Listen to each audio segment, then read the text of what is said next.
Reese. So Mary Reese is joining us as as you know, one of each of the three members of DNA get to make a designee. Denise is here for the comptroller, and Mary is now here in place for President Reed's appointment here, and Patrick, who's multi-duties in the mayor's office, is on his way. So why don't we just have everybody introduce themselves to Mary, and then Mary can tell a little bit about her background. Denise? My name's Denise Peoples, and I work in the comptroller's office. Rich Brandley, President of the Board of Public Service.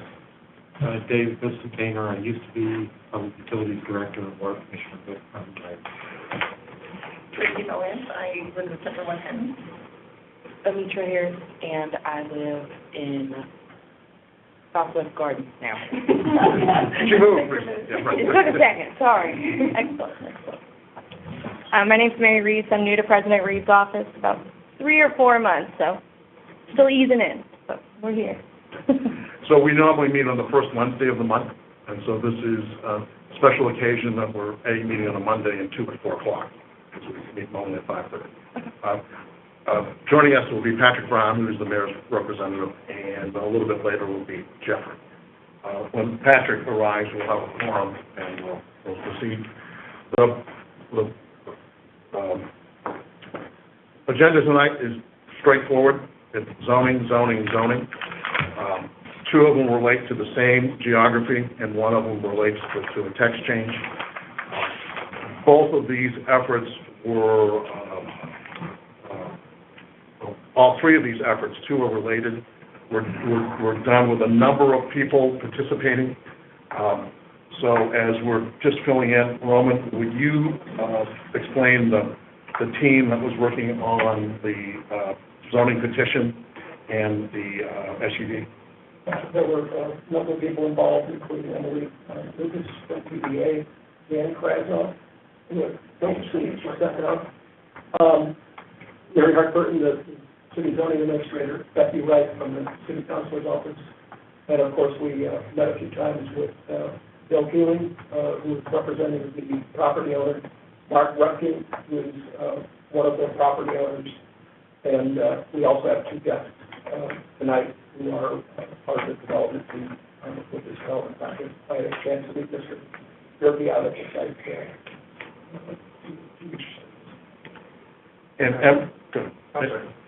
And Emily, if you would just go through the team that's been working on the zoning text change. Sure. That involves myself and Mary Hartburton and Becky Wright. And Dan. And Dan. So I didn't draw that out enough to match the walk from City Hall. Okay. Dan, would you like to introduce yourself to Emily? Sure. I'm Dan Krasnoff. I'm the Cultural Resources Director for the city. Emily announced that you had worked on part of the team that was working on the text change. I did.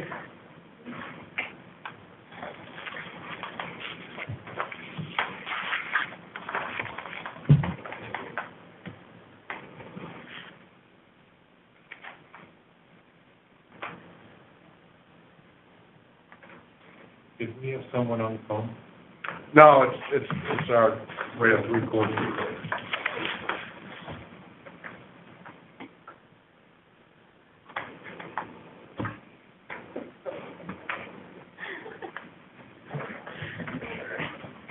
We may ask if arrival doesn't occur soon, does somebody walk and talk? Private talk.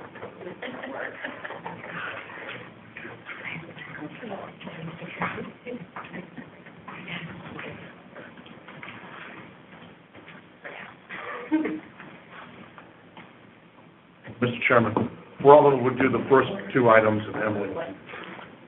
Okay. Emily's first.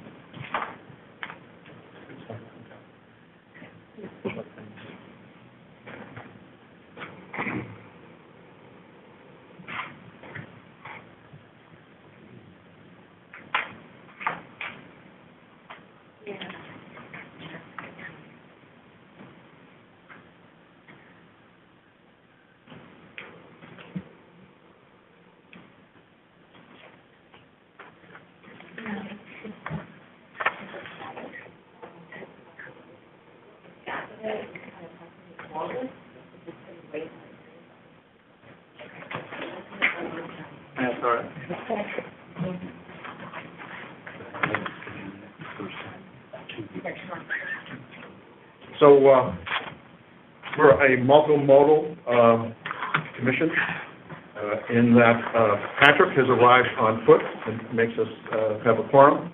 Alderman Boyd is driving.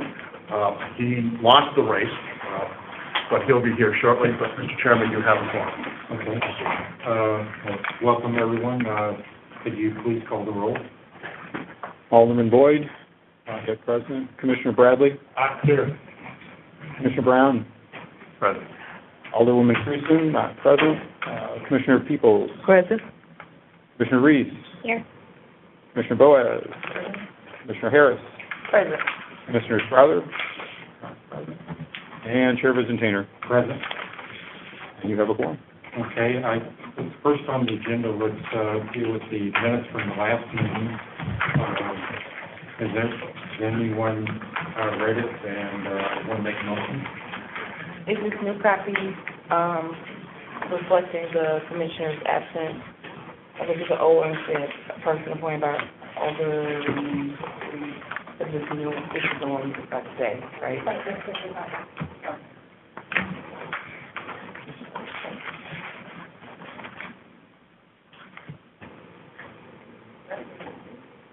Second. Okay, we have a motion second. Any other comments or changes? Could you call the roll, please? Commissioner Bradley. Aye. Commissioner Brown. Aye. Commissioner Peoples. Aye. Commissioner Reese. Aye. Commissioner Boaz. Aye. Commissioner Harris. Aye. Chair Vizentainer. Abstain. And the motion passes with 6 present voting aye and 1. So, Mr. Chairman, I made things out of order. Let's, in the fact that we have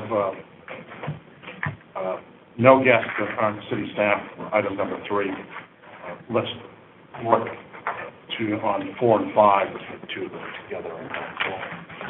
Okay. Any questions? Moving on to item number 4 on the agenda. Okay, hearing none, Roman, would you? Good evening, Mr. Chairman, members of the commission.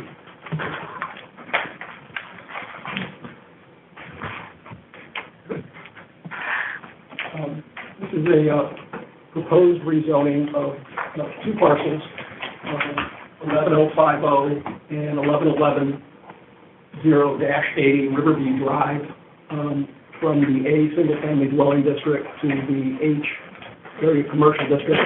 I should point out that since the rezoning petition was filed for those 2 parcels, the petitioner re-subdivided the property into 3 parcels, and so those 3 parcels shown on the map. They have 3 different addresses, but the overall geography of the site remains the same. This rezoning is being reviewed in conjunction with the establishment of what's called a special use district, a type of zoning overlay district, and that item will be reviewed immediately following this rezoning item. I should point out that prior to the petition for this rezoning petition and the SUD, there were some efforts to rezone the site in order to allow for development by using 2 other zoning overlay districts, those being the planned unit development district and the form-based district. Ultimately, after some investigation, the petitioners decided to withdraw from proceeding with those 2 initiatives. The site is 70 acres in size. It's probably the largest available development site in the city. You don't find too many parcels of that size, particularly along the riverfront. And as you can see, the site is generally bounded by the city limits on the north, the Mississippi River on the east, I-270 on the south, and Riverview Drive on the west. It's located in the Riverview neighborhood at the very northern tip of the city. You may remember this site back about a year or so ago when there was an amendment of the city's strategic land use plan, at which time the site was changed from a recreational open space and preservation area to a specialty mixed-use area. The existing uses are vacant lots, and the petitioner is proposing the development of Lighthouse St. Louis, which is the name of a million mixed-use development project that consists of commercial, residential, and recreational uses. The petitioner is Discovery Pier Land Holdings LLC, which owns the property. And representing the firm here tonight is Mark Repkin, here at the rear, one of the three owners of that LLC. Also here tonight is Bill Keeling with Thompson Coburn, who's the legal representative of the firm. And then we have two members of the development team as well, Mr. Michael Gerke and Mr. James Williams off to the left. And all four of those gentlemen will be available for questions. This is an existing zoning map for the site and the vicinity. As you can see, the site is Zone A, single-family dwelling district, shown in the light yellow. We have a little bit of that shown in the vicinity. Most of the proposed residential and commercial uses that are being proposed as part of this development project aren't allowed in the A, single-family dwelling district, and that's the reason why the petitioner has requested a rezoning to the H area commercial district, which allows some fairly dense commercial uses. This is an aerial photograph of the site that was taken back in 2015. The blue line indicates the city limits, which extends obviously into the river.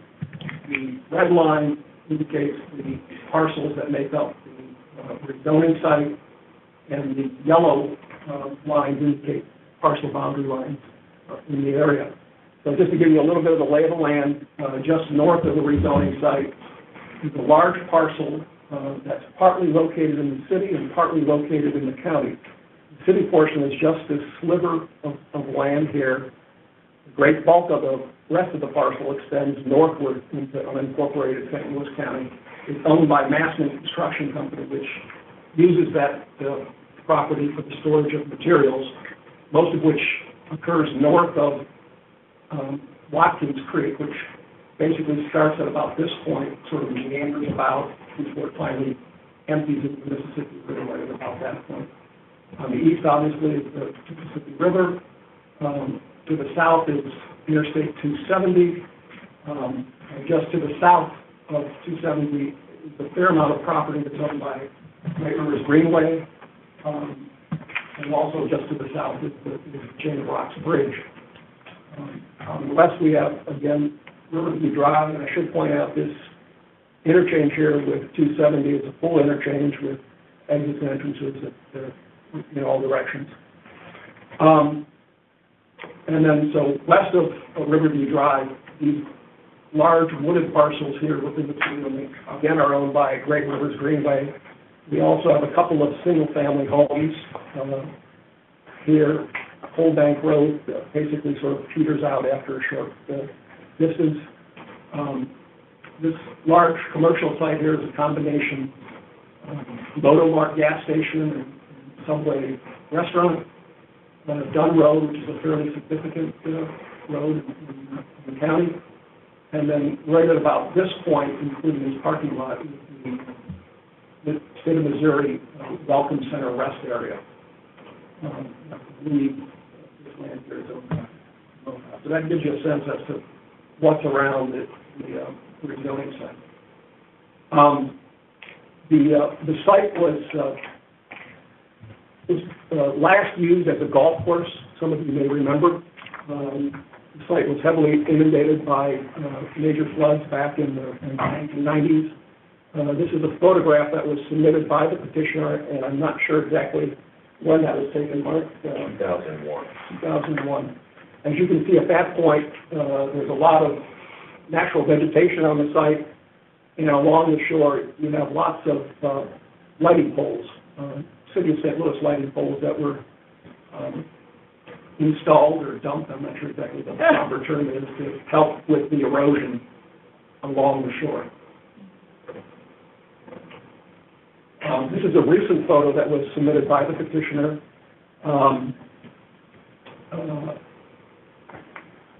Several years or so ago, the petitioner received a permit from the U.S. Army Corps of Engineers to raise the site out of the floodplain by adding about 10 feet of fill to the site. Again, to the north along the tree line is basically where the property line is. The river, at some point over here near the Interstate 270 is the property line and Riverview Drive. And then along the shore, you can see it where it touches the water. You have some riprap that's been installed. Along that slope, you can see some natural vegetation. And then a flat portion here, which is the beginnings of a proposed river walk. Moving further up along the slope is again more vegetation. And at the top of that slope, at the very edge, is a proposed boardwalk. And at some point, beyond that boardwalk would be where the commercial buildings would be developed. We go through some photos of the site. The photo on the left shows you the enormity of the site. This is looking southward towards the Chain of Rocks Bridge, in the northern portion of the site. The photo on the right is looking eastward. In the foreground here are some offices and sort of the central point where the owners are managing their activities there. And further to the east, you can see the Mississippi River, and in the distance, the state of Illinois. Well, if there's not another slide that shows it better, this might be a good opportunity to talk about the old Chain of Rocks Bridge. The old Chain of Rocks Bridge has been not used for quite some time. It obviously was replaced by Interstate 270. It's used for recreational purposes. I believe it's leased by Great Rivers Greenway. And right at about that point is the Riverfront Trail that starts off in downtown and terminates it at that particular point, roughly. At the northern edge of the site, and Mark, you may need to help me, I'm not sure if this is part of your property or not. I know that the tree line is basically where your property ends. And you can see this is a fairly rocky slope at this point. And then the photo on the right shows an abandoned road that intersects with Riverview Drive, and that's definitely located on the zoning site. These photos are basically showing the riverbanks, to give you a sense as to interaction of the land and the water. The photo on the left is showing the northern portion. You can see the riprap, vegetation, the makings of that river walk. This is the slope leading up to where the boardwalk is. And this is on the right, just looking in the opposite direction towards the Chain of Rocks Bridge. The photo on the left is Interstate 270, and this is proposed as the entry point to extend the Riverfront Trail northward onto the site. It's unclear as to if or where that trail will go. Whether it be along the site, through the site, wherever. But that would be the connecting point. And again, this is that river walk looking northward with 270 in the foreground. You can see some of the trellis work for the Chain of Rocks Bridge.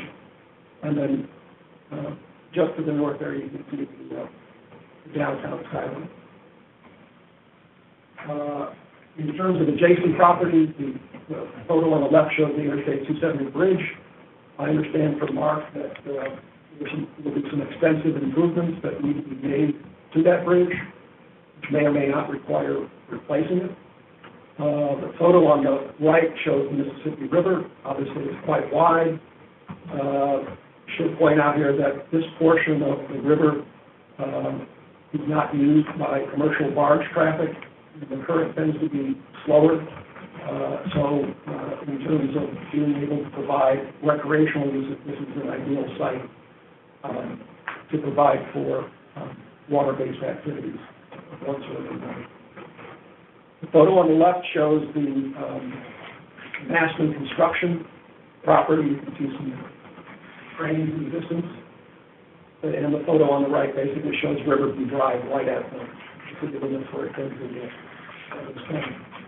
as I mentioned, just a few hundred feet north of the city limits, you can see Watkins Creek, which is somewhat scenic and is environmentally sensitive. Immediately adjacent to that is an MSC pumping station located right at Riverview Drive, which is a fairly narrow street. It has 4 lanes where it intersects 270 as it goes further north. You can see it's 2 lanes, 40-mile-per-hour traffic. May not necessarily be a good site or a good route for the extension of the road on trail. On the right show that end street. Those are the 2 single-family homes.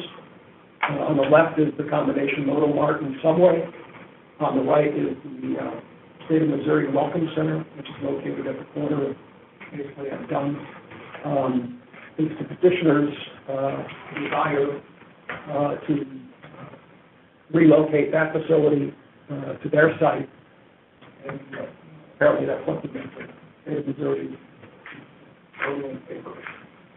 responsibility to maintain that facility. So this is a conceptual site plan that was submitted by the petitioner. Again, it's a multi-phase mixed-use development project, and it is conceptual. We've seen several site plans over the last 2 or 3 years with regards to the proposed uses. So it's likely to change even beyond what you see here. With that, let me introduce Bill Keeling, who'll do a little bit of a presentation on what the developers would like to achieve at this particular site, and provide some additional information with regards to some of those specific residential, commercial, and recreational uses. Bill, feel free to sit here, or you can use the map up on the site plan up on. Do you have a little pointer? Sure. Which just point, okay, perfect. Roland's done an excellent job of kind of reviewing the project and where it is. There's just a couple items I want to point out. One is the tie-in with Chain of Rocks Bridge and the Great Rivers Greenway bike path. That is something that's been in mind. You see here, this is where this tie-in would be envisioned. That area exists now. The idea would be to improve that and kind of tie it in. It becomes important because one of the problems that Chain of Rocks Bridge has had, usage has had, has been maybe crime issues and break-ins of cars at their parking lot. And we've had a lot of discussions with Great Rivers Greenway, and basically we would look for basically the trailhead or for the trail to end here at the facility. People could come park safely, take their bikes, get on the trail, easily get over to the bridge by going under 270. Interior-wise, the street grid that we have in here will be built to the city's complete street standards, which include bicycle access and bicycle paths and that. So people could go anywhere they want in that street grid. We envision the bike path actually coming down this way and coming across. So it would cut towards the river kind of as quickly as we really could, coming out from under this bridge. The area around here gets a little more difficult as to what happens to the bike path, because this is where we see the boat ramp being, for people to be able to put their boats in. So it's kind of like, okay, how is the bike path going to get across there? And the bike path may well cut up this way up Harbor Drive sooner. And then because of no control over this area, the bike path would have to emerge and go north on Riverview Drive, at least for the foreseeable future, until something could possibly be worked out with that Mansman parcel to continue the bike path more along the river. That would be the preference, I think, of everybody involved, but right now it's not the case.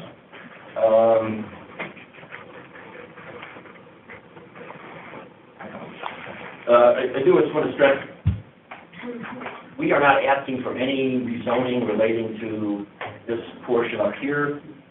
The vision of the owners and the developers is that this be a buffer area.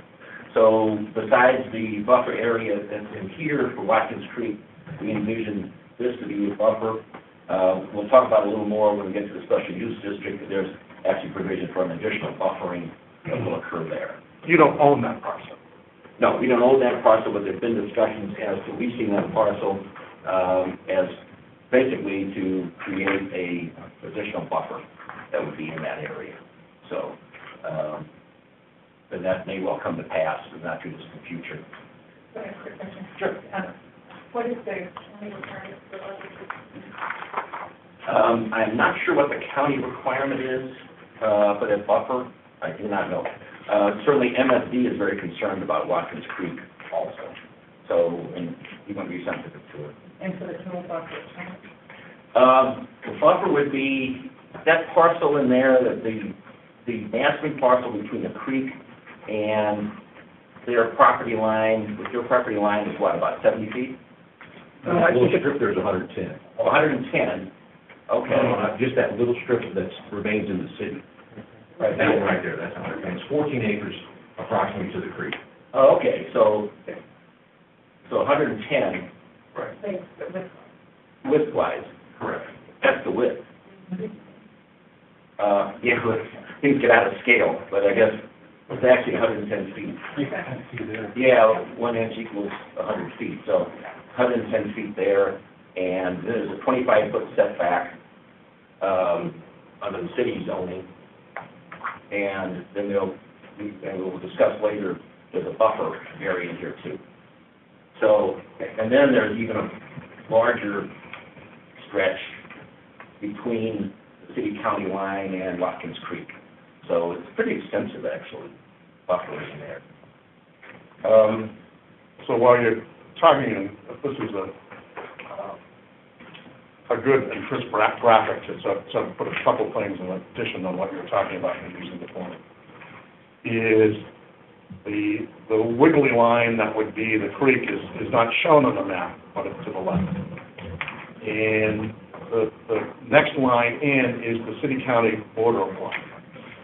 And the parcel, and your client's parcel line is the next line to the right. So the parcel that's north of the city limits is owned by Maskins, and it's physically in two jurisdictions, the county and the city. The portion that's in the city was just described as being about 110 feet wide. It's Zone A, and it's not subject to the rezoning petition tonight. It's also in the strategic land use plan, continues to be identified as parks and open. Here's the visitor center that Roman touched upon. The state really wants to get out of that business, and every time I run into one of the MoDOT's associates, he asks me to get that up.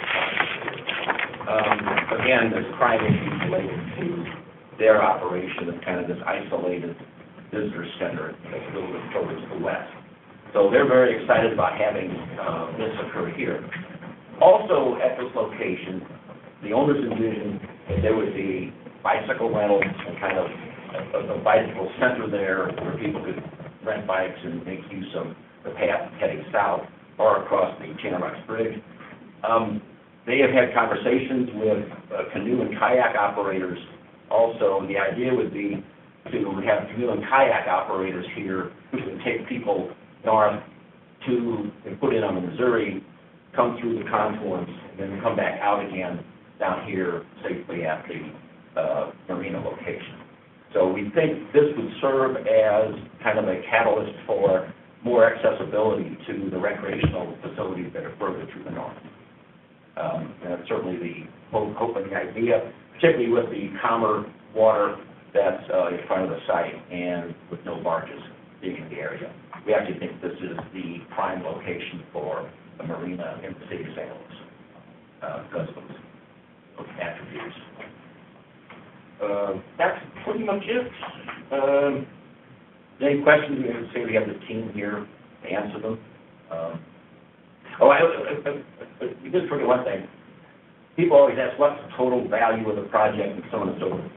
We think that with the size and the scope, eventually it'll probably be about a $300 million total build-out. We have priced out the infrastructure because there's no infrastructure there at all right now.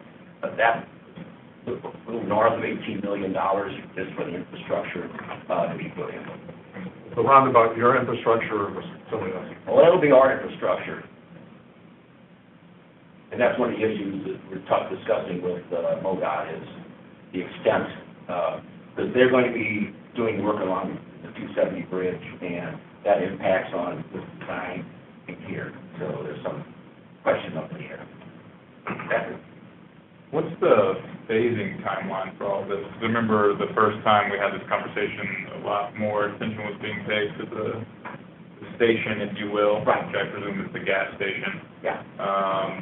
We think it's probably about, based on current economic conditions and the amount of issues, and Michael probably comment on this too, we think about 5 years of the entire thing to be phased in. Concur, Michael? Yeah. Yeah. And what's the phase one look like? The phase one will be this area right along the I-270. That's where there's the most interest initially, and I will say that the build-out of the infrastructure depends on use of a TDD and a CID, which, of course, need some generator revenue, and the city of the money with it. So it's like, okay, how do you get this done? My clients are willing to put a lot of money into this, but still, it's a major stretch to try to do $18.5 million. Now, that will be quickly followed up with basically this area here, and then you begin, as they're pretty comfortable that once people see the rezoning, they see the infrastructure in place, that users will come. So the gas station obviously being the phase one, does that make you said this general area, does that make the water park phase 1.5? Is that like phase 2? Is that in conjunction with the gas station? I'm just... Well, that's all part of phase one. Okay. Trying to get it all at the same time. Got it. We're going to start, like you're saying, so that we can generate that interest needed to Sure. finish the speculation. Okay. Yeah, I should comment that part of phase one would be the construction of all the infrastructure, including the boardwalk and the riverwalk. Now, the marina would not be included in that. That gets a little more complicated. There's a federal grant that gets involved with that, and then, frankly, we're looking at some other revenue sources to help fund the project. But can you talk a little bit, that the rezoning petition included lots of narrative with regards to the commercial uses. Can you talk a little bit, whether you're comfortable with about what some of those uses might be in the interior of the site? Well, I asked Michael to talk about the commercial uses, but I think they were generally some retail, hopefully some large retail possibilities, some other smaller retail, restaurant uses, of course, restaurant, particularly along the boardwalk area that have views of the river, kind of bar and grill places where people could, bike up and relax and do that. Those types of uses. There's a theater shown here, but again, that maybe come to pass, but again, there's interest. They show a concert hall theater. It's not designed to be a major concert venue, but certainly to have certain entertainment aspect to energize and keep the place going at times.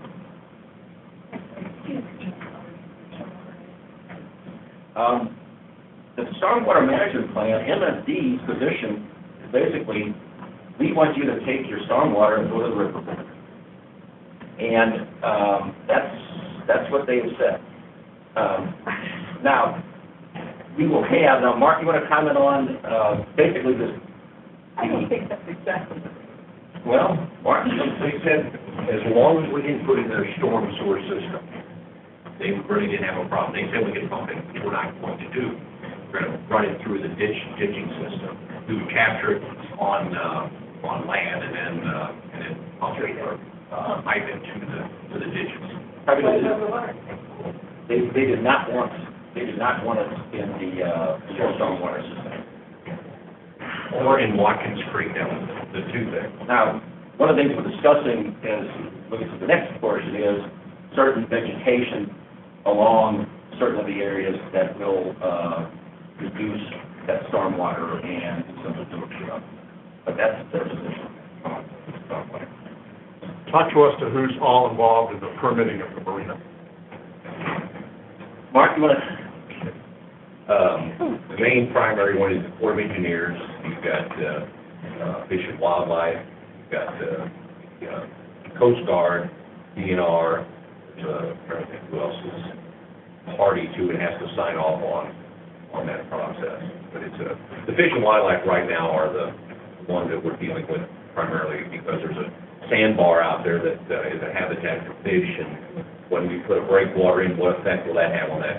The erosion of that potential erosion on that sandbar, so that's we're working through those issues right now. Any particular municipal or county entities working with? Well, we've had some discussions, but we've of course been in touch with SLDC, or Mr. Williams, and that.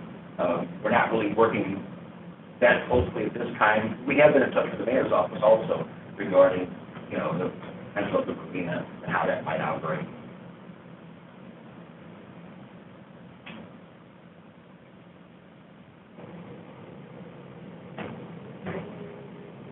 Pardon me? No. There's no marinas either in St. City or county for private commercial use, or private recreation use.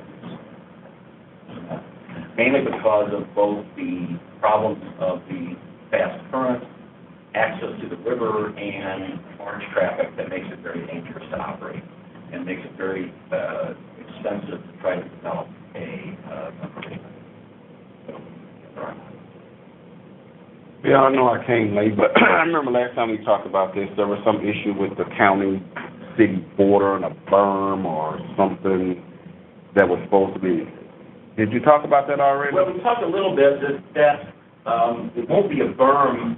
There will be a kind of a setback area in here, and we'll talk about that as part of the special use district when we get to that. But I think the county is very happy with what we're proposing to do up there. So the blue that I see is water, actual creek thing, or what's that? The blue is actually a marking of, and that will be used as part of the special use district discussion.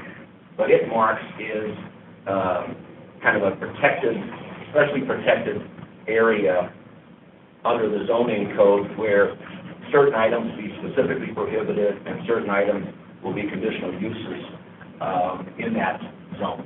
So it's a wider zone along the Mississippi River, the narrower zone along here, and it's narrower on the northern border because there is this gap, and then basically this area in here is probably not going to be developed as anything along Washington Street. I guess what threw me off when I read it was a streamline setback. So it's referred to as being a stream setback, but the stream is like out here, kind of in the that's where the stream is. Okay. But it's just for our shorthand here, the stream. There's also a setback between the Right. commercial construction. Exactly. The wider setback. And we'll talk a little bit more about those two zones in the next planning commission. Okay. So also, it's probably about a $300 million project. The type of incentive discussing with the city would end up giving to the city the entire property tax off the project, actually more than half of about 3/4 of the sales tax that the city would yield is all new to the city, would all come to the city. The entire earnings tax, the entire utilities tax, all of that would immediately come to the city. So it's probably minimally $1 million a year additional revenue. It's pretty clear that comes to the city from the project. And the methodology to affect that? The methodology to be followed is a cooperation agreement, basically a cooperation agreement whereby the city will share certain sales taxes, not all sales taxes. As you all know, the city sales, the totality of the city sales tax is actually a series of about 8 different sales taxes that are in place. Some of those sales taxes are for specific purposes, so they can't be shared. The ones that can be shared, it's about 1.3% total. Anyway, it is a subset of the totality of the city sales taxes that can be shared. The proposal is to share that, say that future sales tax growth. The money would be used purely for infrastructure, public infrastructure, and that's basically it. That would be, now there would be use of a CID. The CID, some money may go a little bit towards infrastructure, but most of it will be used for future maintenance of the infrastructure that's put in place and for public safety purposes and for maintaining plantings and that within the area. We're trying to reduce the amount of call on city services that we can from the project. There will also be a TDD, Transportation Development District, that will be used for tourism infrastructure, which includes the bike paths and that within the site area, and for improvements along Riverview that MoDOT will require in some intersections. And this is a submittal by your client as a petition to change the zone. Correct. Yes, one day, you say the streets are private. Yeah, the streets will be private and not be public streets. But they will be built to city standards and every streets standards. With your CID funding for maintenance of the streets, correct? Correct. And likewise, street lighting will be private. Trash collection will be private. So the tax burden to the city from this project should be extremely minimal, and the tax yield should be pretty significant. In fact, I could argue that the city should do a deal like this every day of the week. Basically, the city puts up no money front. Be a lot of curiosity with sustainable neighborhoods and green energy and all of that. Is there any proposal to have any green energy technology like solar panels or anything like that to kind of help support this project? It's such an open project right off the river. We've thought of that. I mean, we haven't drilled down and done anything specific yet. You know, we'd like to look at all and every one of them, talk about rooftops and gardens and different things. So I mean, it's nothing is definitive yet. I am glad you mentioned some of the community stuff, though, because we are working on a community benefit agreement, also with the Alderwoman of the Second Ward, and what we're looking at is there is a master plan for the North Riverfront Park area, and in normal case, the design of the master plan was more than what the revenue available was for the certain items that have fallen to the wayside in that plan. And we're talking with her about, as part of a community benefit agreement from this project, helping fill that area out. Some of it's fairly simple things, like we may buy a brush hog for the water division, and they can cut brush along Riverview, along that southern route going in. I mean, things like that. So, maybe this is a question for another piece, but the special use district, that's a whole different meeting, is that right? That's your next step, your next item. Okay. On the agenda. All right, I'll save that question for that. All right, thank you all.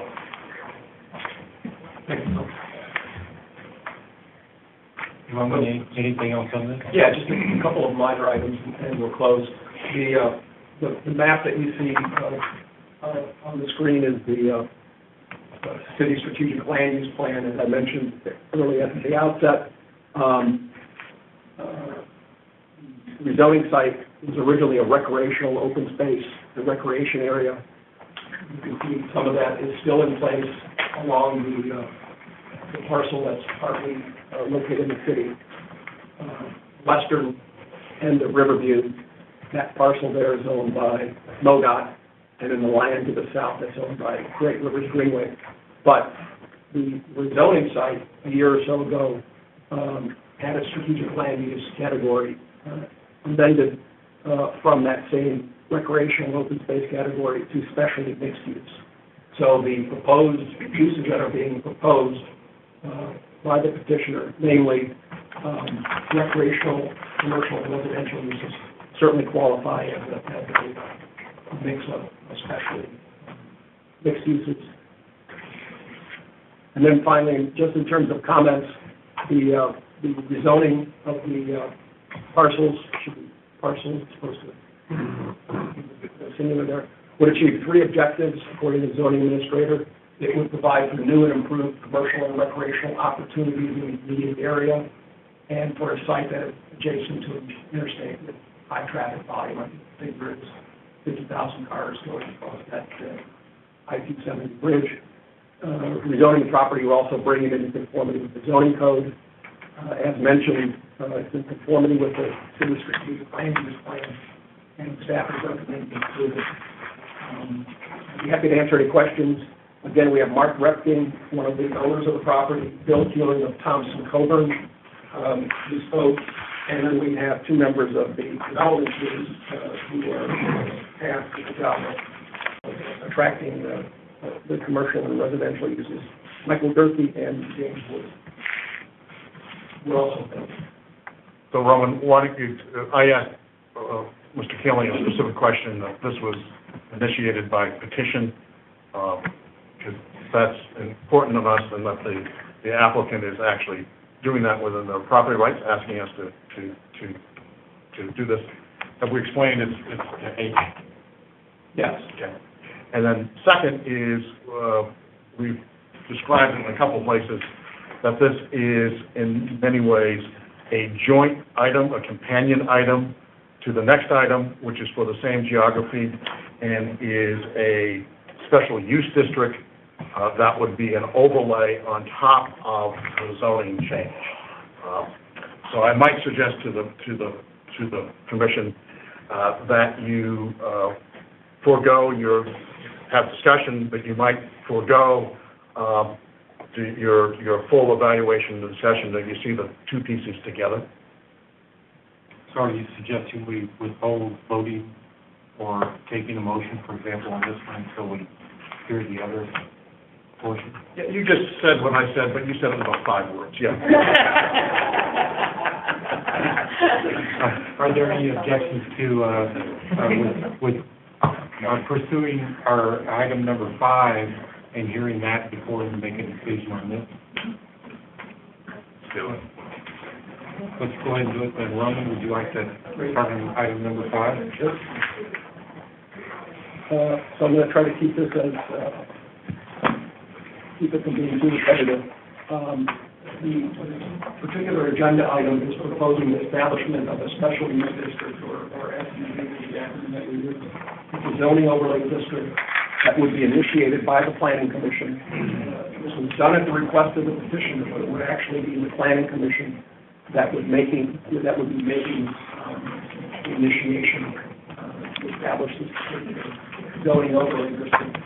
And again, it's in conjunction with the rezoning of the property from the A single family district to the H area commercial district.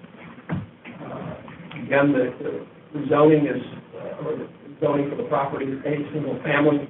We just reviewed the proposed rezoning of the site to H area commercial. The property is the same. Let me provide a little bit of background on the special use district, since we haven't had one in a while. The enabling legislation for this particular type of zoning overlay district was reviewed by the Planning Commission and approved by the city by that particular ordinance back in 2005. So it's been around for a dozen years or so. And that enabling legislation established the procedures that need to take place in order to create the SUD. In terms of what the purpose of the special use district, provides a little bit of flexibility for development projects. It's designed to assist in the implementation of the strategic land use plan and any other plans that have been adopted by the city. The site must be a minimum of 2 acres. It must respond to city find all cases of and welfare problems, standard zoning terminology. And it may prohibit the creation of uses or the expansion of existing uses that are permitted or there are conditional uses on sites that have commercial or industrial zoning districts. So since 2005, a number of these SUVs have been established. The first one was along North Broadway, again, fairly close to this particular site, but it focused more on the industrial uses in that area, particularly those that cause problems of one sort or another. The second was the Grove commercial area SUV, which was used for commercial uses in the Forest Park Southeast neighborhood, again, addressing uses that neighbors were hoping to avoid having located or expand. Third was the Greater Bill commercial area SUV, which focused on Dr. Martin Luther King Drive. And the last was the Kosciuszko Warehouse area SUV. This is probably the one that's closest to this particular application in that it also was in conjunction with I believe Mr. Keeley was involved in that. So this particular SUV, called the White House area SUV, is being proposed for two purposes. It would prohibit certain uses and make other conditional uses that would otherwise be allowed in the H area commercial. So in other words, there are some uses that are typically allowed by the H area commercial district that would have different regulations associated with them in this overlay district. And by way of example, the uses that are allowed in that H zoning district, but that would be prohibited from being located on this particular site within the SUV are listed there on the slide. Those being check cashing establishments, pawn shops, utility stations or towers, public storage facilities, open storage, warehouse distribution, and I think that's got to include billboards. And then there are other uses that would be allowed only as conditional uses, and those are listed there. Food shops, automobile and truck rental. So in essence, what we're doing here, in the first purpose, is altering the types of uses that would be allowed in the H zoning district, but only for this particular site. And the second purpose of this particular overlay district is to create two corridors that would effectively prohibit the construction of any buildings and allow only certain recreational uses as conditional uses, and those being examples including marinas, river walks, boardwalks, boating, kayak, launches and trails in two environmentally sensitive areas.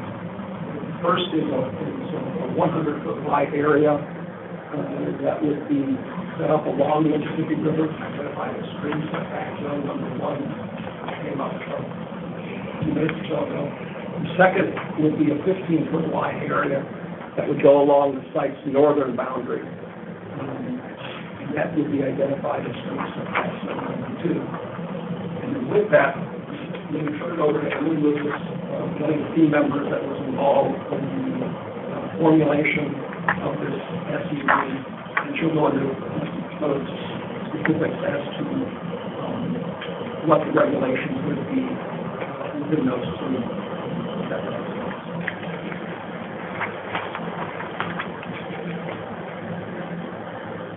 Thank you, Roman. Good afternoon, everyone. Thanks for being here today. So, looking back at the site as a whole, I want to illustrate the unique characteristics of this site that make it unique in environmental. Its riverfront location as the only 70-acre vacant lot in the city on the riverfront location certainly makes it unique.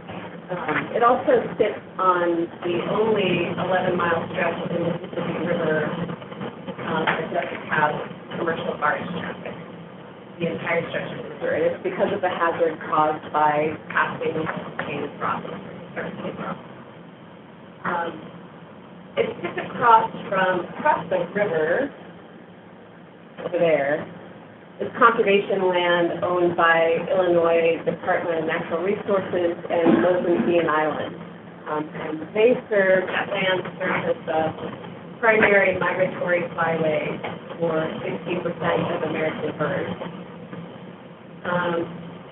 And as Roman pointed out earlier, much of the land on the Missouri side of the river is also in conservation. Great River Freeway owns land below that's in parts of the Riverfront Trail, and also owns the land that goes up the hill and has some sections with bike trails in there. And then this side is the connecting point from the Riverfront Trail to the Confluence Greenway. And the adopted North Riverfront Trail Plan encourages connection between the Riverfront Trail and that Confluence Greenway. So this site is a really great opportunity to create that connection along the riverfront. It also sits just north of two water supply intake structures, which are just past the 270 bridge over here.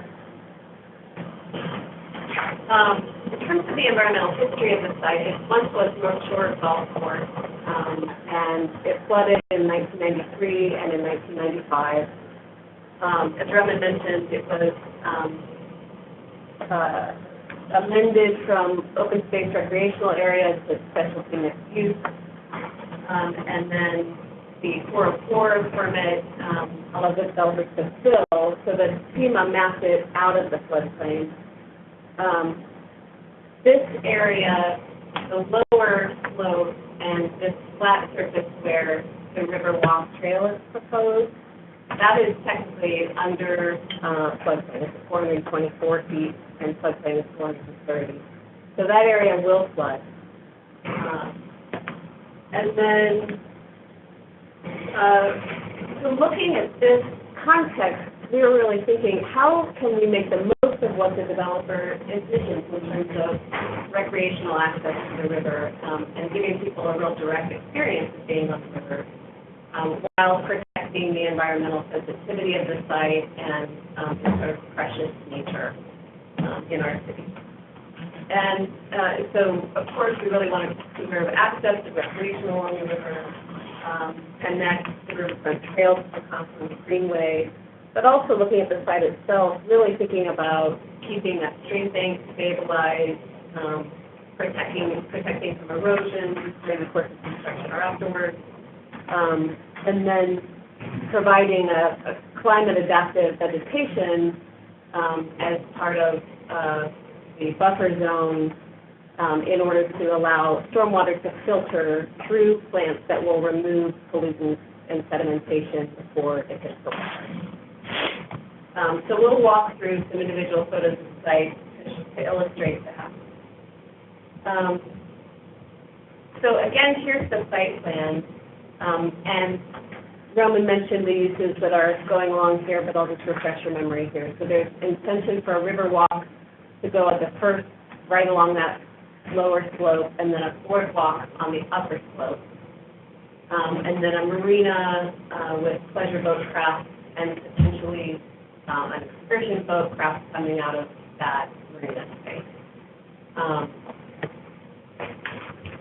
Stream setback corridors are defined using legal descriptions. And so I want to point out to you, and I think it may be a little bit difficult to see from this distance. So if it is, let me know, and we can pull this map down onto the table so you can see it up close. This red line here, this squiggly line, that is the river at what's called normal pool level, which means that the level that water stabilizes behind a dam. So the 100-foot width buffer goes from that normal pool line to this blue line here.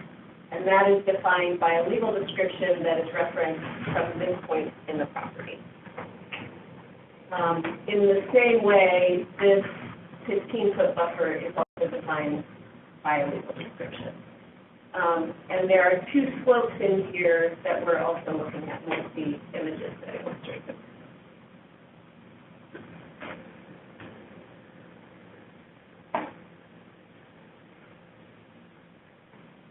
So here is the flat area where the Riverwalk is proposed to go. This gives you sort of a sense of the scope, the length of the trail. A walk along a 70-acre site is, it probably takes about 5 to 10 minutes to walk that. It's a half a mile. Half a mile. Here is the proposed connection point, or one possible place where the trail could connect to the riverfront trail under the bridge, and that's in the culvert area over here in the site.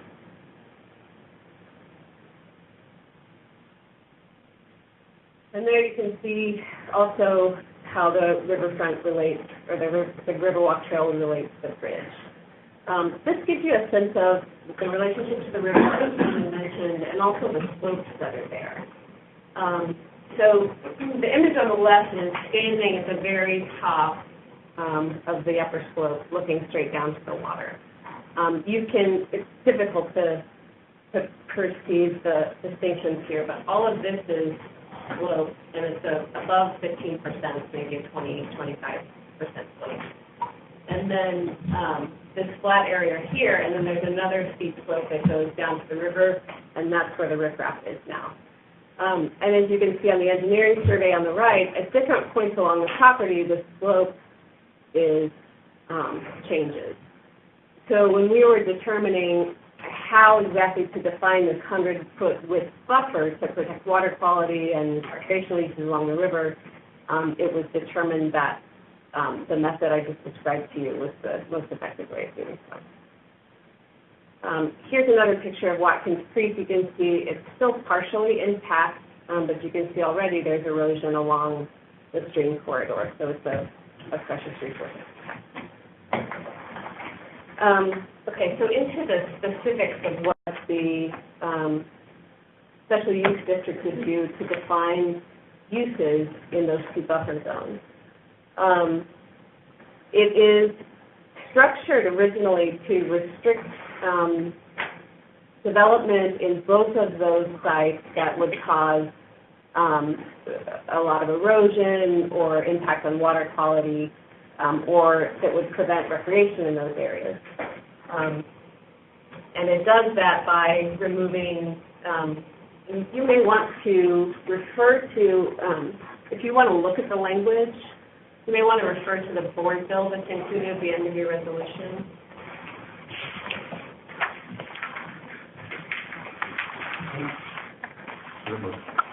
So one of the things to just point out, that meant that this is an overlay in the two areas, the geographies that Emily just described, that provides additional restrictions on top of the proposed H zone. So the uses that are restricted within both of those zones are things that you'd want to avoid in that area. You don't want to put a detention pond there. You don't want to put a septic tank or a drain field there. Temporary buildings or structures used during construction that might weigh on the slope and destabilize it. Those are prohibited. Any possibility of mining that kind of thing.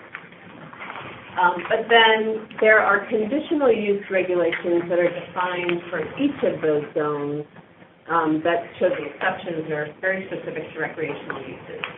So stream setback zone 1 is the riverfront area. And the conditional uses that would be allowed here are, I'll just read the list, stream bank, vegetation restoration, and trail building projects, the goal of which is to restore the stream setback zone to an ecologically healthy state while providing riverfront access to pedestrians and cyclists.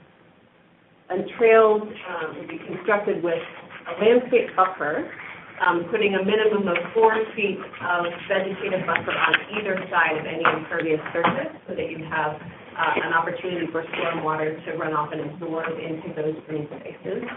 And then, in the board bill, it is section 7. Page 9.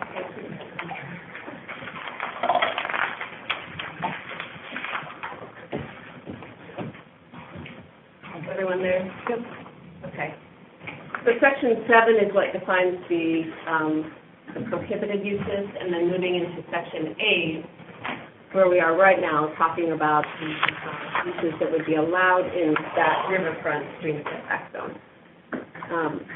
So in order to protect erosion and filter water quality, any slope greater than 15% would be required to have that same landscape buffer using what we're calling climate adaptive plants. We define that, meaning non-invasive plants, able to thrive within local and site-specific soil and climate conditions, including but not limited to native and riparian species that can tolerate drought and or flooding, depending on the conditions where they're planted.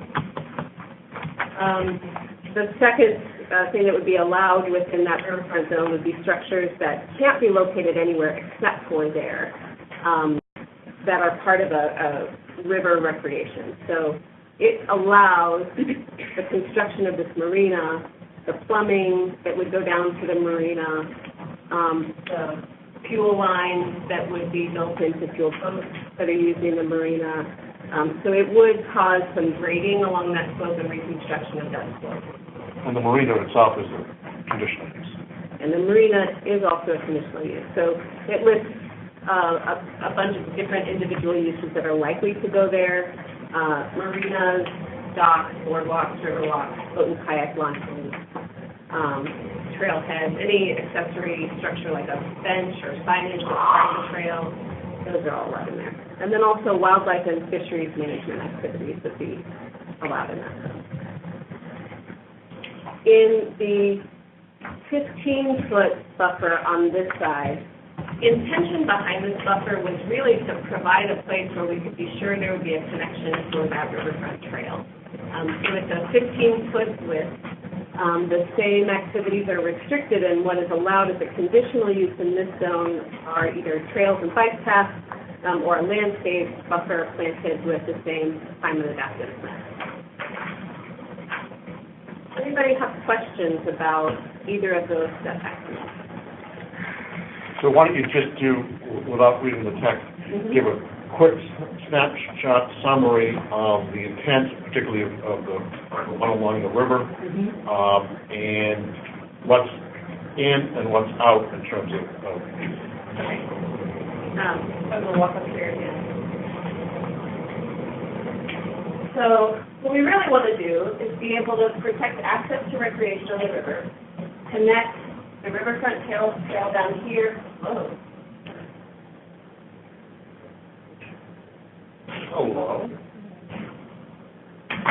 Rowan, can you come back? Oh, you were doing it. Wrong button. Yeah, it was me. So to protect the connection of the trail so that it could maybe go eventually the maximum parcel of Greenway this way, but certainly be able to get along the river in this undisturbed water and then undisturbed by large traffic and then head up that way.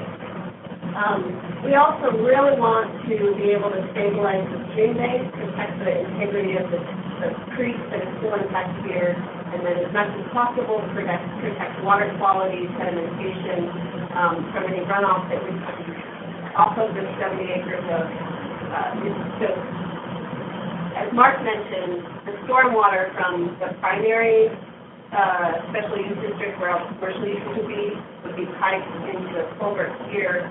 What we're doing along this zone is trying to protect water quality from runoff that would come down these slopes, sedimentation that would come over that would come down those slopes, and increase pollution near those water intake sources. Okay, thank you. Any questions?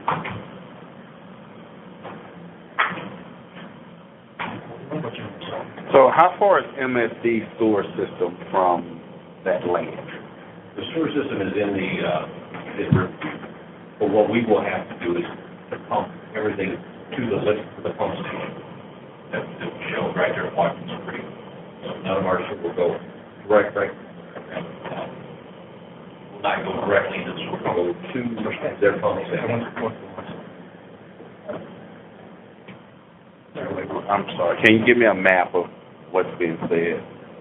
A map of where that is. Where the sewer, how you would pump it to the source, where is that in relationship to? We're right next to Washington Street, so to the north. You're going to go to the north, right before Washington. They're probably 200 feet beyond, 300 feet beyond our property. That's where their pump station is. Okay. So, Roman, I would suggest you and Emily go to the conclusion slide and then go back to a slide with a map on it to have this open discussion.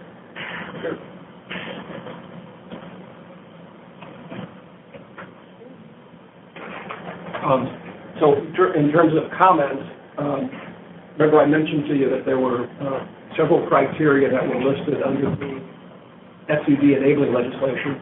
These are just some responses that indicate how the proposed lighthouse area, special use district, meets those criteria. In the first instance, it would assist in the implementation of the city's strategic land use plan, which calls for special mixed-use development. Again, a development that calls for commercial, residential, recreational use would certainly meet that goal, and would also assist in the implementation of extending the for a long time goal of that proceed north of the confluence. The site is certainly a lot larger than the minimum size of 2 acres.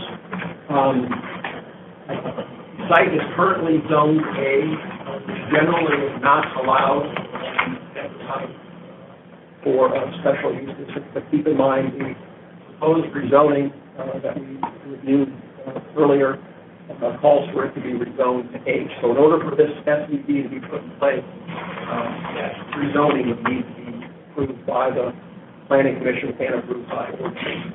And then lastly, in terms of addressing specific problems, this particular development would overcome the difficulty in attracting new commercial, residential, and recreational uses to the site due to the uncertainty about allowing certain uses that are permitted under the H zoning district, but that could be desirable and harm the opportunity of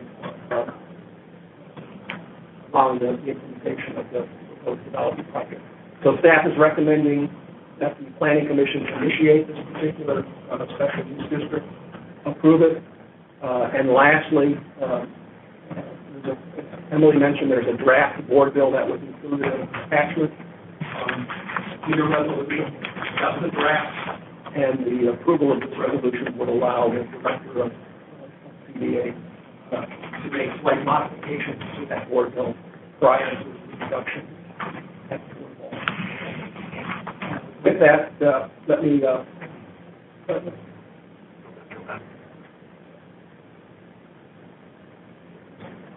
me again open it up for questions, either for myself or any of the 4 gentlemen here who are representing this particular development project.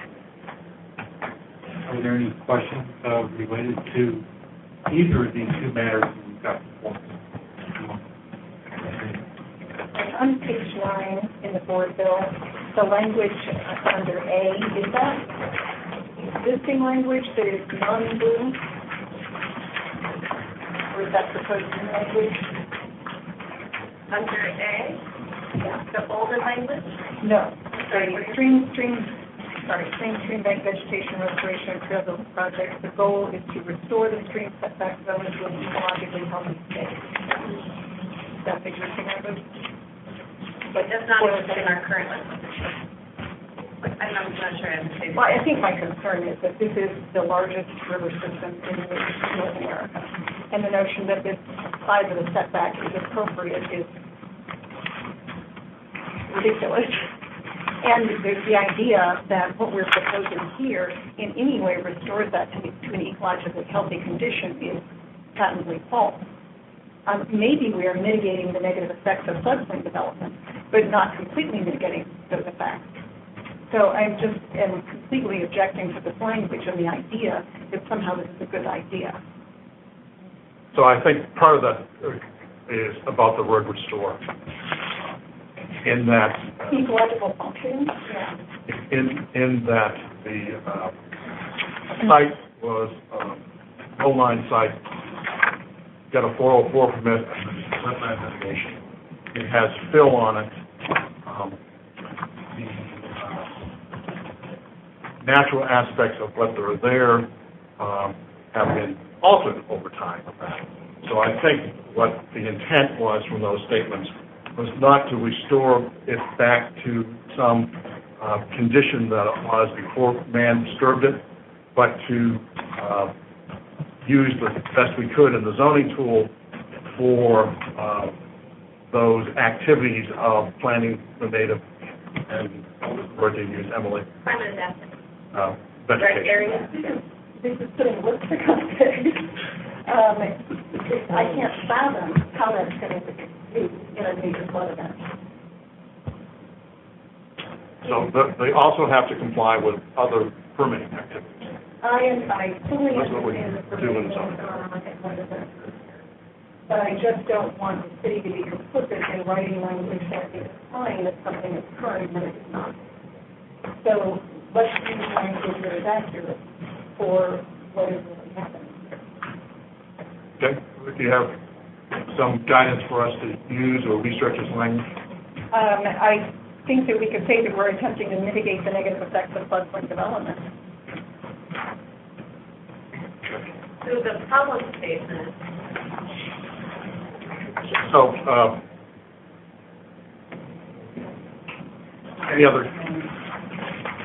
any other suggestions in that realm?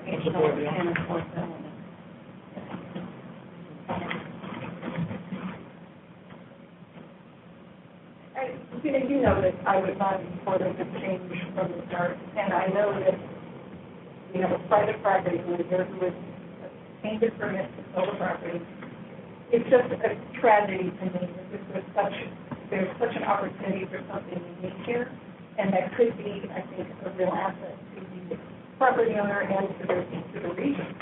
But instead, what we're going to have is what pretty much looks like a floodplain that just built out, and it's just too bad. So that's my opinion.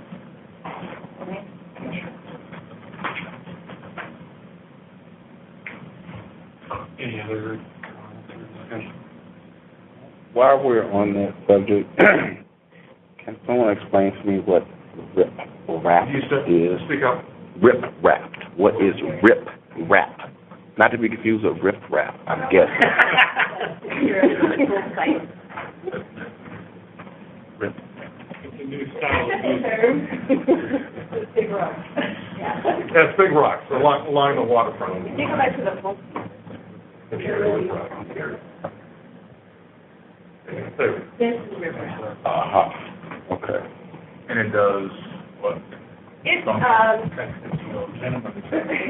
of the more commonly used sedimentation catchments. It'll catch litter, it'll catch some dirt. And it prevents erosion. And that's from the bank into the water? Is that the 6 feet that's being referenced, or not 6 feet in depth? 6 feet wide. from the normal pool line, and that's, Can you go to the survey? the normal pool line is, the site plan. For the double pool line. Yeah. So this, the red, sort of spindly line, that's the water line where it would be settled Okay. behind that marina wall. Uh-huh. Pool level is, so from that point, 6 feet up of riprap. And that language was designed so that if we knew that riprap was a condition necessary for stabilizing the bank that was already being used by developers, and wanted to be able to still have some vegetation to catch smaller pollutants before it hits the riprap. And we're working within the confines of the zoning toolbox. So Emily Roman, show us where the boundaries are. If you took away the SUD, what are the boundaries of the area that would be exclusively H on this map? Okay, so basically it would be, this red line is the shore.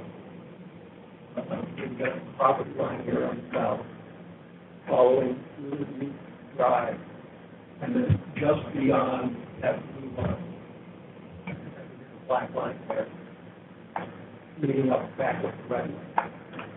So in essence, what's happening is the SUD is allowing, is proposing to allow some alterations to the types of uses that are allowed in that H zoning district, as well as establishing those two buffer zones along the riverfront and along the riverfront.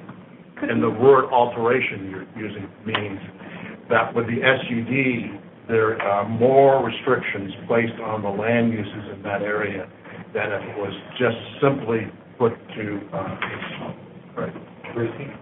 Could you go back to the section and show us where the 100-foot, flood plain was, 500 year? Here's the section on the wall, on the screen. Can you refer to the section? No, I was just looking, trying to, what's happening. Dan, would you go help her, please?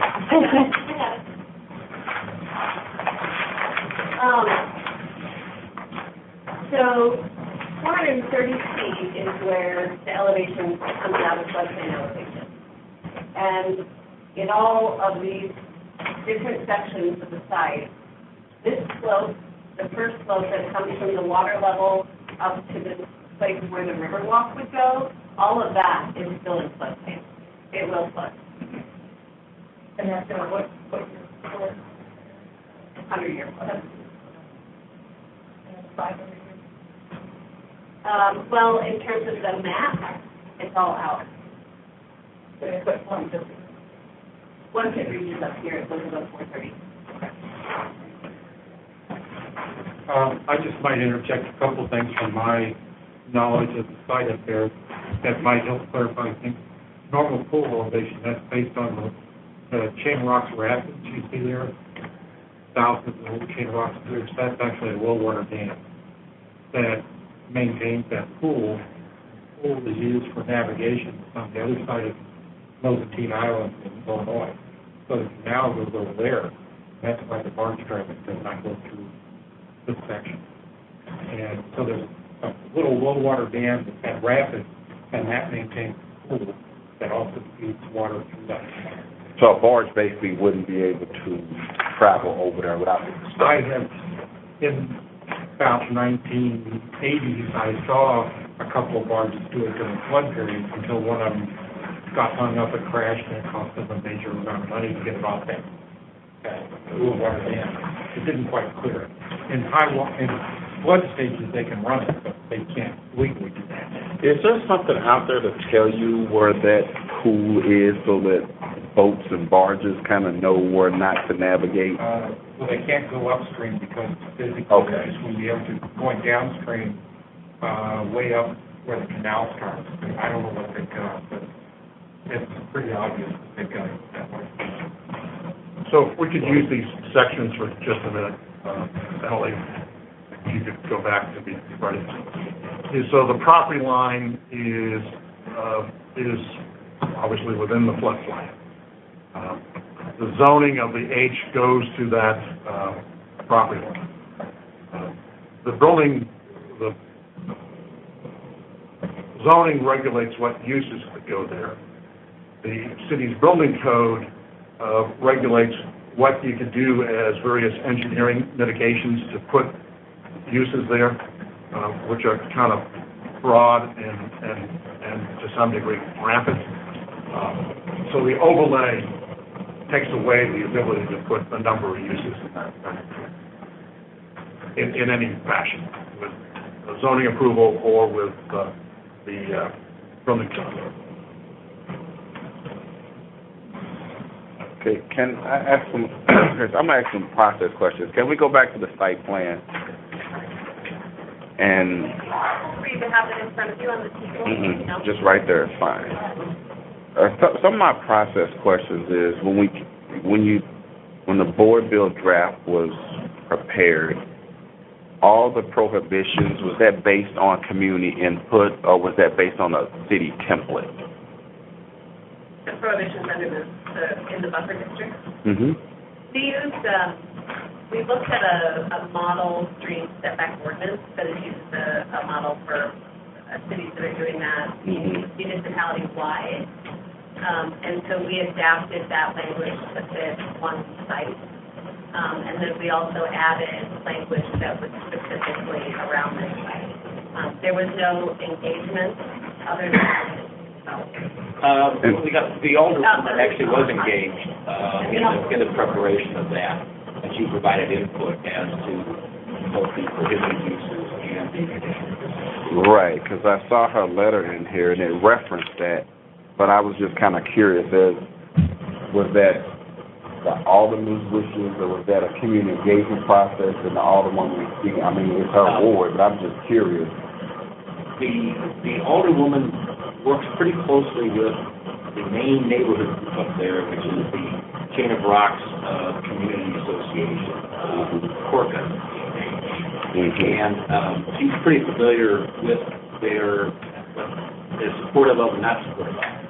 The setback zones were not her idea, and not part of the original draft. The city planning department came up with setback zones. Okay. With an addition to that is, yes, we have a petition from these guys to do what they're allowed to petition, is the change of zoning. They were actually kind enough to look and understand that we may want to do something of that. So they were a party to and establishing the SUD, which would help protect in the future some of these recreation type uses in these zones. Okay. This is something that we're initiating to put on top of the request. I'm only a little familiar with the site because of some controversy years ago. And one of the big controversies was gaming. And so when I looked through here, I didn't see a prohibition for gaming unless it's under a certain category that just doesn't spell it out. So is gaming prohibited, or is that something that's allowed? I'm not sure anybody knows right off the top of their head, but I think the person who's most familiar with regulations of the zoning district is the zoning administrator. Now, I'm not trying to put you on the spot here again. I am. Don't mention there's gaming anywhere in the code, we also don't have a lot of control for that. But would it be, well, let's just play it out, though. I'm just trying to be forward thinking, because I know a lot of times when we do stuff, and once we set stuff in stone like this, we, kind of set it, and then we'll have to come back and undo some things. So I was just kind of curious. So I know the state would allow it, but if the state would allow it, is it allowable under this? I guess it's the question. I don't know if I'm here to answer that right now. Okay, no problem. So it's But it can certainly be within there. Right. so one thing to understand. I just kind of know how fickle that community is up there, and not to speak on behalf of the alderwoman. One of the things, so we have to research, would gaming be allowed in the H zone? Mm-hmm. That's a good point to research. Because without the special use district, H goes all the way to the water. Okay. And then if there's something that's occurring in the water, what would be applicable is that abutting zoning category on that other side of the line, meaning in this case H. Adding the special use district on top of it, it means in that 100-foot zone, those prohibited uses are prohibited, those uses that are conditional are conditional, and that also applies to something that might be in the water, like the marina or a gaming operation. Now, the marina, that would be a state issue, wouldn't it? I mean, in order to do something in the water, you'd have to have permission. Some of these things have multiple layers of approval, Fish and Wildlife, state, and also a zoning approval. So we would add to it that the zoning approval becomes conditional approval based on the SUD. Okay. The other question is, utility stations or towers being prohibited. Just out of clarification, what's a utility station? Be clear. Like a wireless, antenna or Okay. Oh, now, isn't that state regulated, though? I thought the state basically said we can't prohibit towers anywhere. Almost kind of like took our rights away. Regular. But like, yeah. It's, you know, we still have zoning control. We do. Height, setback regulations, or the equipment boxes, that could still limit to, the zoning. Okay. And sort of a related physical feature, you might imagine the tall billboard on a stick, Mm-hmm. not allowed here, currently would be allowed in H, is not allowed by having an SUV in town. So there'll be no billboards at this entrance to the city. Okay, other question is, a stormwater retention and detention facility. So stormwater retention, I thought that's like what MSD always make developers do. That's specific to the setback zone, so down along the river. Okay, gotcha. All right. And the last question is, okay, so the river trail is to tie into, I guess, Great Rivers Greenway Trail, right? But on your side, it's private. Right. So and there's no easement which would automatically allow, or is there an easement that automatically allow pedestrian traffic, even if you get mad at the city and decide to close it off? We haven't talked about easements with Great Rivers. I would expect that if Great Rivers Greenway was participating and putting funding in it, they would request it. They are? If they were, if it was finalized to that state and they were doing it, it would come with an accompanying easement for this trail. And we haven't reached that point yet because of, frankly, uncertainty of where the roads were going to be and uncertainty over where locations were. So we didn't want to run easements over things that we would have to go back and change them again, and so on and so forth. But I think once the infrastructure's in, and Don was saying Great Rivers Greenway comes in, that will work out the legal mechanism to the protections they will see. Okay, that makes sense. All right, I'm done. Thank you. Any other questions for the applicant or staff? Okay, we do have two items before us that we have to consider separately. So going back to item number 4 on the agenda that's related to the rezoning by petition on 8H. Is there a motion on that? Move approval. Second. Okay, it's been moved and approved that the commission approve the rezoning request per staff recommendation. Any discussion on that motion? If you call the roll, noting that Alderman Boyd showed up early on in the discussion of item number 4, so could you please call the roll? Alderman Boyd. Aye. Commissioner Bradley. Aye. Commissioner Brown. Aye. Commissioner Peoples. Aye. Commissioner Reese. Aye. Commissioner Boaz. Aye. Commissioner Harris. Aye. Chair Vizintainer. Aye. The motion passes with 7 voting aye and 1 nay. The next item to deal with is on item number 5 that we heard the presentation on, and that relates to the rezoning by initiation establishing a special use district. Is there a motion on that? So moved. Second. Previous roll. Previous rules, been requested, any objection? Okay. Motion passes 7-1. And one thing, I'll just leave that up for a second. One thing I'll say, while the developers are present, the things that you saw in terms of the site plan are the efforts of many years of their planning what they're going to do on the site. I can sell it tomorrow, and then what really holds everybody's feet to the fire are, once the two ordinances are established, the use under the H and the restrictions and the SUD. So somebody could not, with a different dream, come and build a overhanging hotel over the floodplain or something like that. Nor can these guys, but somebody else with a different vision, if they bought it, would not be able to. Thank you all. A lot of asphalt. We have to talk about the asphalt.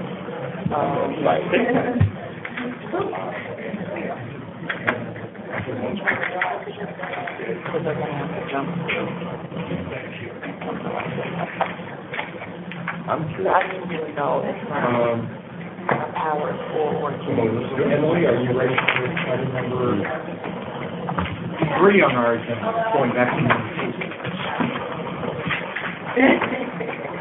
Okay, so what we have before us now is another rezoning by initiation. It has a number of components. Text, there are all text changes, no changes in the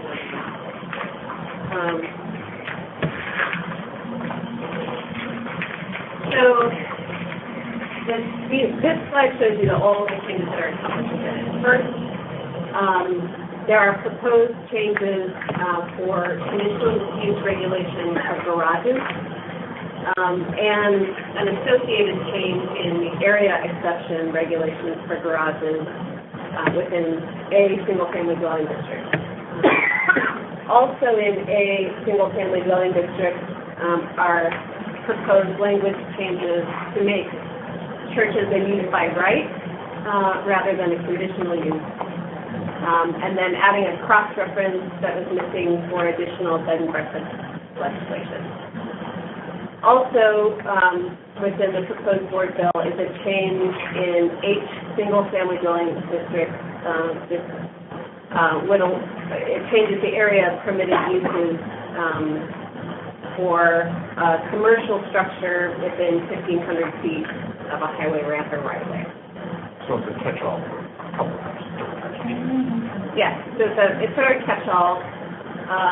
This is the sort of focus. We'll spend most of our discussion on this piece of it. So rear yard accessory structures right now are regulated within the zoning code through specific setbacks, but also limited in that they cannot occupy more than 30% of the required rear yard.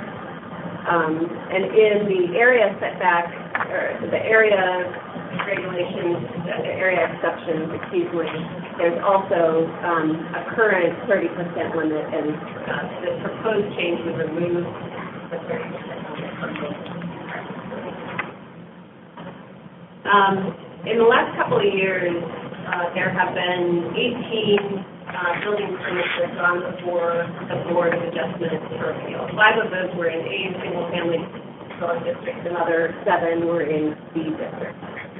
And consistently, the issue was garages exceeded, oftentimes by a small portion, that 30% area limitation.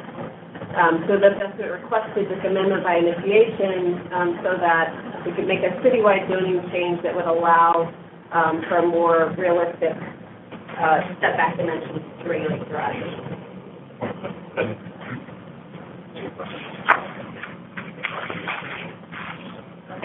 Mary, do you want to say anything about the Board of Adjustment bringing this for us just for initiation? We just had a couple of, more than a couple of few garages that came before the Board of Adjustment in the zoning code. It allows for Board of Adjustment to make staff aware whenever they feel like they're coming before them. We have a number of city lots that are smaller, and citizens are choosing invest in their property and make improvements to it. And on top of that investment, and sometimes in areas where we weren't seeing a lot of investment, they were also having to wait for it to complete to go in under construction, pay an additional fee for the Board of Adjustment just to have a garage. And so one of the things the board asked us to consider in our revision, allowing for people to be able to make these kind of property improvements without having to. So our current regulations, this is an example on the right of a garage that went through the board's adjustment through appeal in order to be constructed. Our current regulations require 60 feet distance from the front lot line to the garage, 4 feet of distance from either neighboring property, the side lot line, a height regulation of feet, and then that 30% ratio. This garage in particular, the yard is 40 feet by 25 feet, this rear yard, and the garage is 19 by 20 feet, and it actually is 38%. Sorry, this one is 35%. It exceeds the limit just by 5%. The proposed text change would remove that 30% requirement, and instead add specific setback requirements from the primary dwelling structure and the rear lot line. So there's a 5-foot distance that would be required between the property, the rear structure and the property line, and this allows for a broader turning width for larger vehicles to be able to fit into a garage. And then it also requires a setback of between at least 10 feet between the dwelling and the garage structure in order to preserve that open private space for a yard.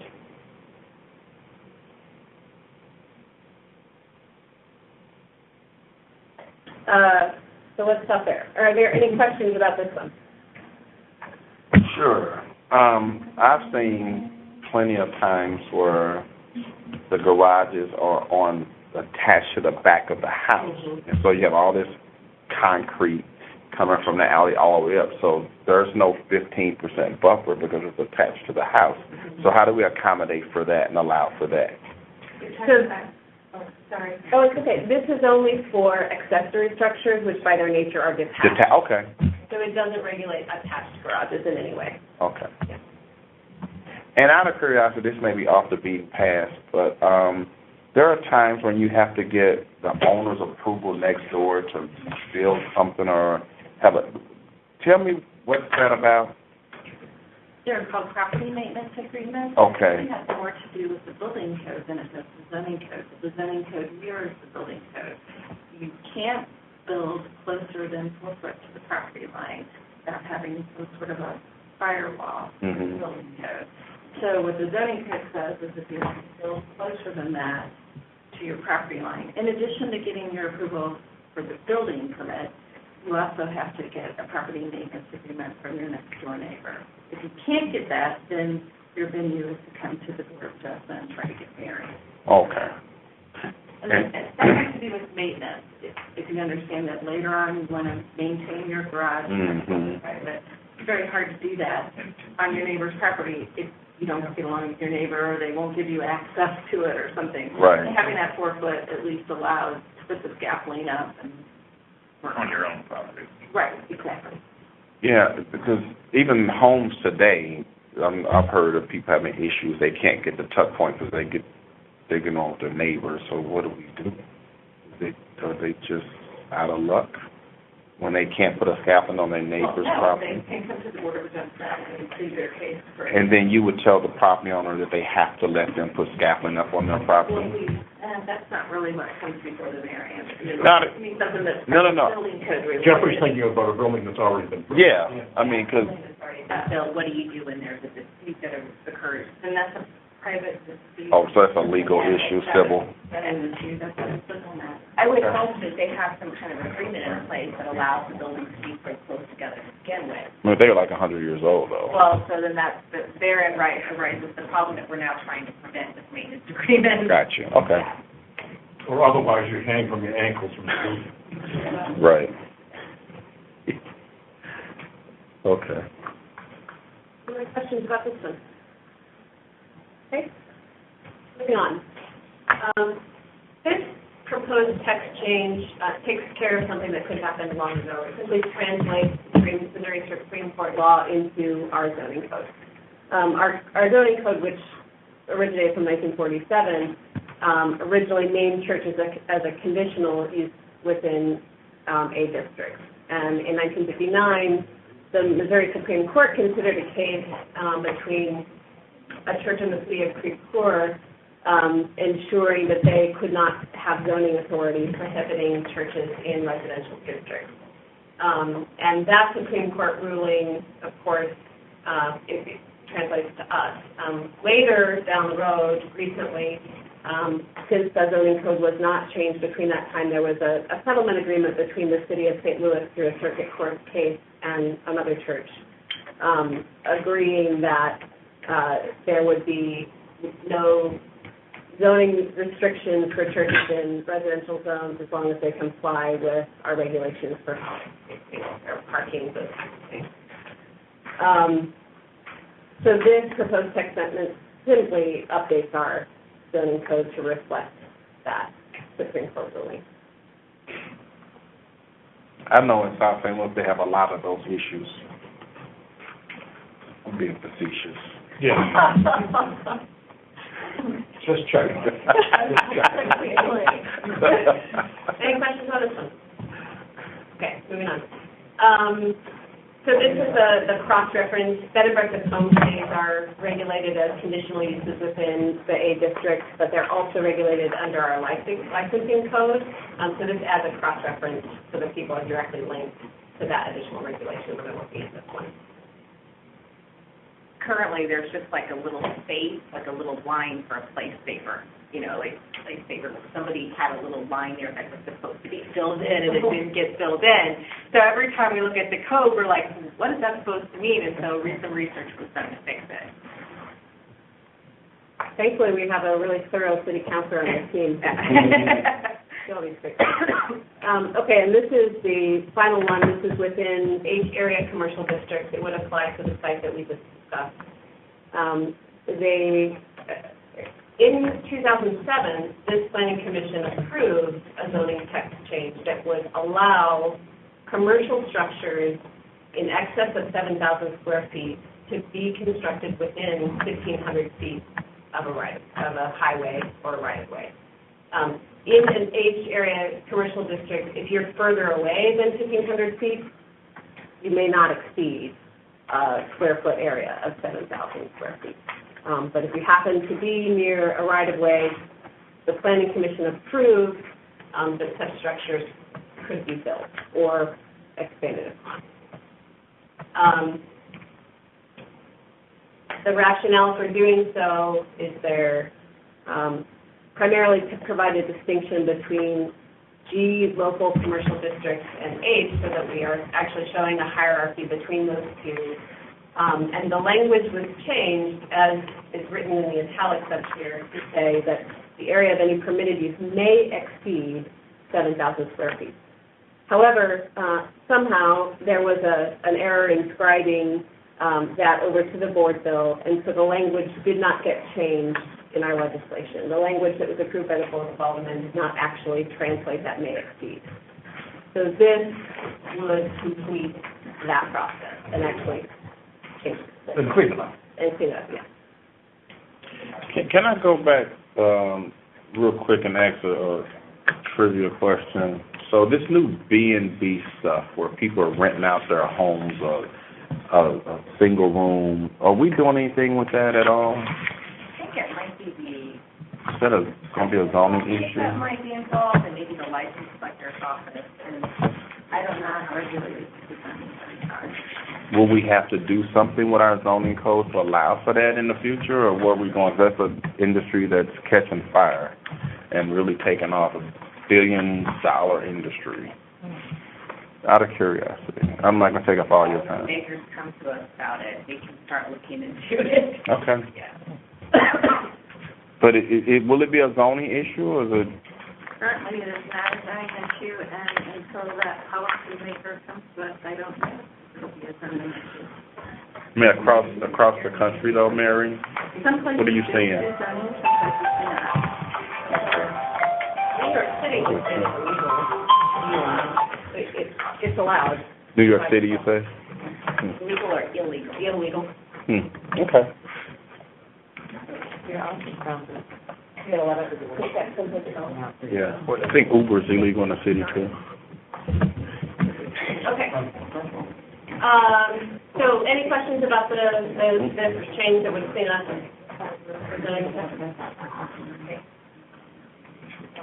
So these don't affect the map, they're all in compliance with the strategic land use plan. And so the staff recommendation to you is to recommend approval for all of these text changes to the board folder. Is there a motion related? So moved. Second. And moved and seconded that we approve the proposed change. Any further discussion? After you call the roll, please. Alderman Boyd. Aye. Commissioner Bradley. Aye. Commissioner Brown. Aye. Commissioner Peoples. Aye. Commissioner Reese. Aye. Commissioner Boaz. Aye. Commissioner Harris. Aye. Chair Visintina. Aye. And motion passes with all present voting. I should have said this before, but I think these are not necessarily interesting things, but these are things that really help move government and not annoy people. And I appreciate when we find the time to do those sorts of things. It's not easy because of capacity, and it's just, you're stuck doing all the stuff that comes at you every day. So I appreciate Mary and team finding time to do this sort of stuff, even though it doesn't make headlines. Post-Dispatch isn't going to write about it. People aren't going to thank you for making it easier to put their garage up in a common sense sort of way. John, do we have anything else? No, but that, like, I'll say, I want to use my words right, but Emily's been invited to participate in some general meetings that the Land Clearance Review Home Authority has each month about preparing their agenda to understand and hear a little more from the inside scoop of what goes on in those situations. I'm sure we'll have some instructions for people to not be quiet and to push, and she'll probably come back to something. Look at that, collaboration across departments in the same building.